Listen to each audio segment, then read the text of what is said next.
மண்சரிவு மற்றும் மண்சரிவு அபாயம் காரணமாக மீள்குடியேற்றப்படும் குடும்பங்களுக்கு வீடு அமைப்பதற்கான நிதி உதவி 2.5 மில்லியன் ரூபாய் வரை அதிகரிப்பதற்கு அமைச்சரவை அங்கீகாரம் வழங்கியுள்ளது. மத்திய கிழக்கு போர் மோதல்கள் காரணமாக ஏற்பட்டுள்ள எரிபொருள் நெருக்கடியை எதிர்கொள்வதற்கு முடிந்தவரை எரிபொருளை சிக்கனமாக பயன்படுத்துமாறு இலங்கை பெட்ரோலிய கூட்டுத்தாபனத்தின் தலைவர் DJ ராஜகர்ணா பொதுமக்களிடம் கோரிக்கை விடுத்துள்ளார்.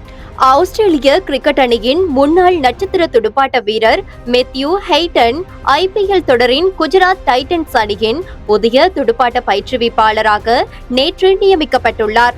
மத்திய கிழக்கில் நிலவும் மோதல் நிலைமை காரணமாக தற்போது இலங்கையில் தங்கியுள்ள வெளிநாட்டு பிரஜைகளுக்கு 14 நாட்களுக்கு விசா நீடிப்பு வழங்குவதற்கான யோசனைக்கு அமைச்சரவை அங்கீகாரம் வழங்கியுள்ளது. முன்னாள் ஜனாதிபதி மஹிந்த ராஜபக்சவின் புதல்வர் யோஷித ராஜபக்சவுக்கு சொந்தமான தனியார் வங்கி கணக்கொன்றில் 17 மில்லியன் ரூபாய் வைப்பிலிட்டமை தொடர்பில் பணமோசடி தடுப்புச் சட்டத்தின் கீழ் தாக்கல் செய்யப்பட்டிருந்த வழக்கின் குற்றப்பத்திரிகை நேற்று ஹோமாகம மேல் நீதிமன்றில் வைத்து அவரிடம் கையளிக்கப்பட்டது.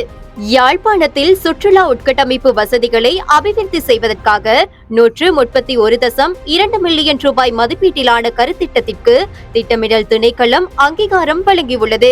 மத்திய கிழக்கு பிராந்தியத்தில் நிலவும் போர்ச்சூழல் காரணமாக வான்பரப்புகள் மூடப்பட்டுள்ள நிலையில் ஸ்ரீலங்கன் ஏர்லைன்ஸ் நிறுவனம் தனது ஐரோப்பிய சேவைகளுக்காக ஆப்கானிஸ்தான் மற்றும் அசர்பைஜான் ஊடாக மாற்றுப்பாதையை பயன்படுத்த தொடங்கியுள்ளதாக தெரிவிக்கப்படுகிறது.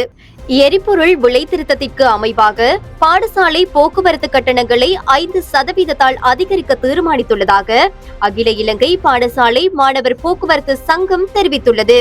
இலங்கைக்கு தெற்கே ஆழ்கடலில் கடற்படையினர் மேற்கொண்ட விசேட நடவடிக்கையின் போது போதைப் பொருள் என சந்தேகிக்கப்படும் மூட்டைகள் மற்றும் ஆயுதங்களை கடத்தி சென்ற நெடுநாள் மீன்பிடி படகு ஒன்று கைப்பற்றப்பட்டுள்ளது. உறுதிப்படுத்தப்பட்ட உண்மை செய்திகளை உடனுக்குடன் தெரிந்து கொள்ள ஆயுள் மீடியாவை ஃபாலோ செய்யுங்கள்.